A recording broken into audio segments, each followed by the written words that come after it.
A ouvidoria da mulher é um canal muito importante para as mulheres acessarem quando tiverem em situação de qualquer tipo de violência de gênero. E a ouvidoria é uma porta de entrada. Às vezes a mulher não quer ir a uma delegacia ou não quer ir a uma outra instituição, e ela procura a ouvidoria, onde ela vai ser acolhida. O papel da ouvidoria é fundamentalmente fazer o acolhimento dessa mulher. Ouvi-la com respeito à sua dignidade, à sua autonomia, sem interferir nas decisões dela, mas orientá-la, principalmente, depois de ouvi-la, ajudá-la a entender quais as violências que ela está sofrendo, porque às vezes a mulher não consegue compreender que está num processo de violência, que está num processo de relação abusiva. Às vezes a mulher tem dificuldade para compreender isso. Na ouvidoria, depois de ouvir essa mulher atentamente, de forma ativa e qualificada, nós podemos orientá-la quais os caminhos que essa mulher pode seguir.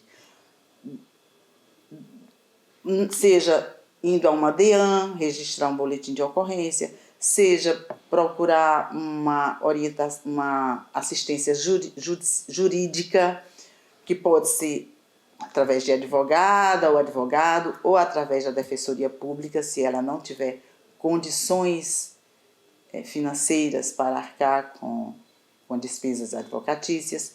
Então, o papel da ouvidoria é acolher, no primeiro momento, ajudar essa mulher a se fortalecer, porque às vezes a mulher é muito julgada quando ela não faz.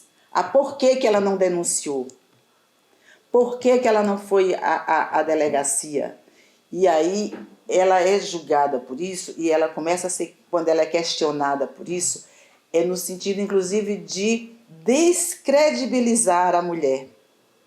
Quando ela diz que sofreu uma violência, mas que já foi há algum tempo, e aí começa a ser questionada por que não denunciou. Ela não denunciou porque cada mulher tem o seu tempo.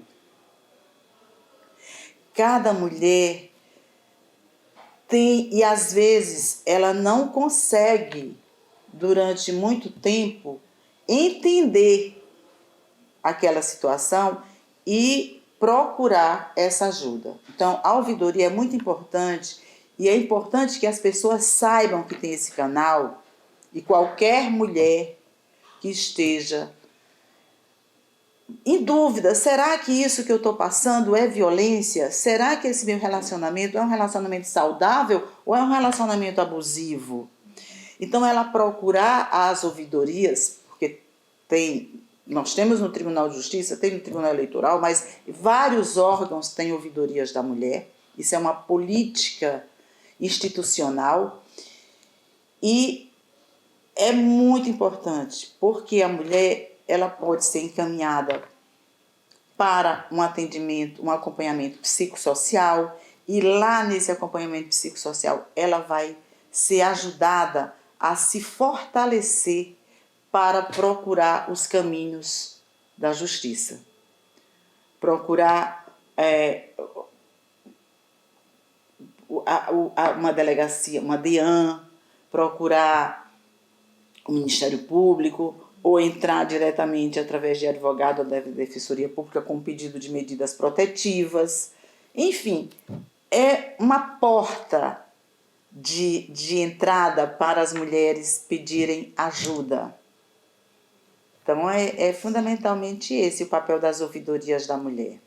E é um canal muito importante. Atualmente, assim, o que tem muito que as mulheres procuram a ouvidoria é para falar dos seus processos, dos processos judiciais. E as mulheres reclamam muito da atuação de juízes e juízas e também do Ministério Público e até mesmo nas delegacias, as mulheres reclamam muito embora muitas delas não falem o termo, mas o que elas trazem, nós entendemos que está faltando. E o que elas se ressentem é de um atendimento com perspectiva de gênero. O CNJ tem uma resolução, né, e criou um protocolo. Um protocolo se chama Protocolo para Julgamento com Perspectiva de Gênero, e agora está mais ampliado, com perspectiva de gênero interseccional, ou seja, nós devemos analisar os processos além da perspectiva de gênero, ou seja, identificar naquele processo as assimetrias de gênero, a desigualdade, o desequilíbrio que existe ali entre o homem e a mulher, para que a gente possa tentar equalizar essa relação. E com isso a gente poder aplicar a igualdade material e não apenas formal, aquela que está na Constituição. Então, o que mais as mulheres reclamam na ouvidoria da mulher é que os processos dela não estão sendo observados o protocolo de julgamento e perspectiva de gênero. Por conta disso, o judiciário vem fazendo esforços constantes no sentido de capacitar não só juízes e juízas, mas capacitar todo o corpo de servidores e servidoras, gestores e gestoras, para que compreendam a perspectiva de gênero interseccional, porque aí vem a questão racial, vem a questão de classe, porque nós temos que verificar que as mulheres negras, elas sofrem mais violência do que as mulheres brancas, e isso são os dados das pesquisas que mostram. Se você pegar o mapa da violência, vai verificar pelos recortes de gênero, raça, classe, que as mulheres negras sofrem mais violência do que as mulheres não negras. Que as mulheres periféricas sofrem mais violência do que as mulheres que estão no centro. Então, todos esses recortes devem ser analisados desde o primeiro momento que uma mulher vai a uma delegacia de polícia. Então, deve ser verificado sempre essas questões da desigualdade em razão de gênero, raça, etnia, classe social, econômica e social. Se você buscar, e no CNJ você vai encontrar, no site do CNJ, painel. O CNJ tem um painel atualizado frequentemente, mostrando quais são os números da violência contra as mulheres em todo o país. Então, no Pará, assim como no Brasil todo, todos os anos aumenta o número de processos, o número de pedidos de medidas protetivas tem aumentado substancialmente, o número de ações e o número de feminicídios. Infelizmente, essa é uma realidade que nós não podemos fugir, e com essa política do judiciário para manter dados estatísticos atualizados e o monitoramento das ações de violência doméstica, isso tem contribuído para que o judiciário crie estratégias, crie políticas institucionais para fazer esse enfrentamento. Então, com esse monitoramento que o CNJ faz, o que se verificou? Quais os estados que as medidas protetivas estão demorando mais? A medida protetiva ela tem que ser decidida no prazo máximo de 48 horas. Aqui no Pará, nós estamos cumprindo esse prazo. Em geral, os juízes, as juízes decidem os pedidos de medidas protetivas em menos de 48 horas. Nós estamos muito bem nesse índice. Mas, por conta desse monitoramento, tem-se conseguido fazer essa política para diminuir cada vez mais, no Brasil todo, o tempo em que uma mulher pede uma medida e o tempo em que essa medida é concedida. Por quê? Isso é importantíssimo, porque esse tempo, às vezes a mulher não quer ir para um abrigo, e aí, enquanto não é decidida a medida, ela fica em risco. Por isso que é muito importante que o tempo da medida seja o mais rápido possível, para que se possa salvar a vida dessa mulher que está em risco. Nós temos as DEANs, e onde não tem DEAN, qualquer delegacia pode fazer o atendimento à mulher com perspectiva de gênero, ou seja, fazendo o acolhimento, dando prioridade que o atendimento seja por uma mulher, que ela seja atendida por mulheres, encaminhando essa mulher para um atendimento psicossocial. Qualquer delegacia de polícia pode agir dessa forma, onde não tem DEAN. Além da DEAN, a rede ela conta com os CRANs, que são os Centros de Referência de Atendimento à Mulher, são municipais. Nem todo município tem CRAN, mas todo município tem um CRAS. E tem um CREAS, então essa mulher pode ser encaminhada para um desses centros de referência, centro de referência de atendimento social. Então, a Defensoria Pública faz parte da rede, o Ministério Público integra essa rede.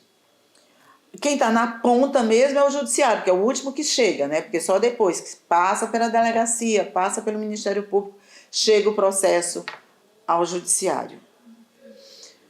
Mas a rede, e aí nós temos também, compondo a rede, nós temos Patrulha Maria da Penha, que nós estamos, é um programa do Tribunal de Justiça com o governo do Estado, porque envolve a Polícia Militar, e também com os municípios. Então, nós estamos interiorizando a Patrulha Maria da Penha, que começou só na capital, mas já estamos conseguindo levar para vários municípios. E por que eu falo da patrulha? A patrulha é um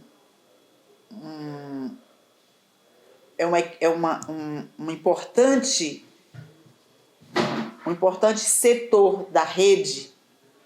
Por quê? Porque a mulher que está com medida protetiva, mas que continua em risco elevado, ela pede ao juiz ou à juíza para ingressar na Patrulha Maria da Penha. E aí a patrulha passa a monitorar. Então, a patrulha faz visitas frequentes à casa, à residência dessa mulher, a patrulha, e fica monitorando. Então, é um instrumento de muita importância e de muita relevância para a proteção da mulher que está com medida protetiva, mas que está em risco. E aí, falando nisso, eu lembrei que nós contamos hoje com um instrumento valiosíssimo, que é o FONAR. O que é o FONAR? é o Formulário Nacional de Avaliação de Risco. Então, esse formulário, ele já é preenchido lá na delegacia, quando a mulher vai registrar um BO, e quando vem o pedido de medidas protetivas para o judiciário, nós já temos como avaliar, verificar pelo formulário, que é respondido em grande parte pela própria mulher, quais são os fatores de risco que estão presentes ali naquela situação. Analisando esses fatores de risco, o judiciário pode melhor decidir sobre as medidas mais adequadas para aquela situação. Nós vemos uma crescente na violência contra as mulheres. Nós estamos vendo os feminicídios aumentando, a par de toda a legislação, que é uma legislação que, inclusive, aumentou pena para feminicídio, que era de 12 a 30 anos, agora já começa a pena mínima é de 20 anos e vai até 40 anos. Mesmo assim, nós não tivemos uma diminuição significativa nos números de feminicídio. Entendi. O que isso nos leva? Nos leva a pensar que nós temos que o grande desafio é mudar a forma da sociedade enxergar essa situação. A sociedade o grande desafio é fazer com que a sociedade como um todo, poder público, sociedade civil, igrejas, imprensa, escolas, todas as instituições, entender que a violência contra as mulheres é uma questão grave e é uma questão de responsabilidade de todo mundo.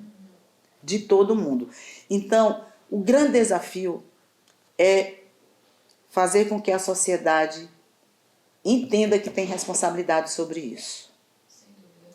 Que as instituições entendam que a escola tem que formar meninos e meninas para compreender que são iguais, que menino não é superior. Então, a mudança de estereótipos,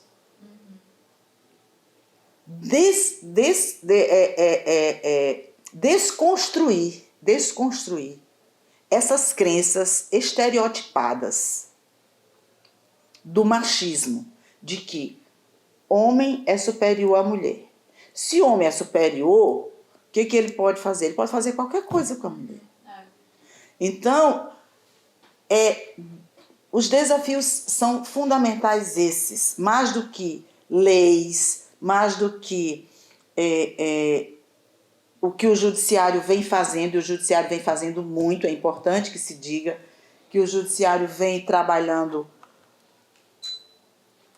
muito no sentido de aprimorar cada vez mais o seu sistema interno para fazer esse enfrentamento à violência contra as mulheres. O maior desafio, no meu entendimento, é com relação à educação, informação e mudança de cultura. Aí você pode me dizer, mas quanto tempo isso vai levar? Bom, nós já começamos. O judiciário já vem há muito tempo com programas de ir às escolas para falar com professores, professoras, alunos e alunas sobre a violência doméstica. Que aquelas crianças estão vendo violência na casa delas. Sim. E aí, se elas veem aquela violência e não veem aquilo mudar, passa a naturalizar. passa a achar que aquilo ali é a regra, que aquilo é normal. Então, nós temos que trabalhar para que não se normalize a violência, para que não se naturalize a violência. Então, as escolas têm um papel fundamental nisso, fundamental. E nós trabalhamos com isso. Nós temos projetos na CEVID de irmos às escolas para falar sobre isso.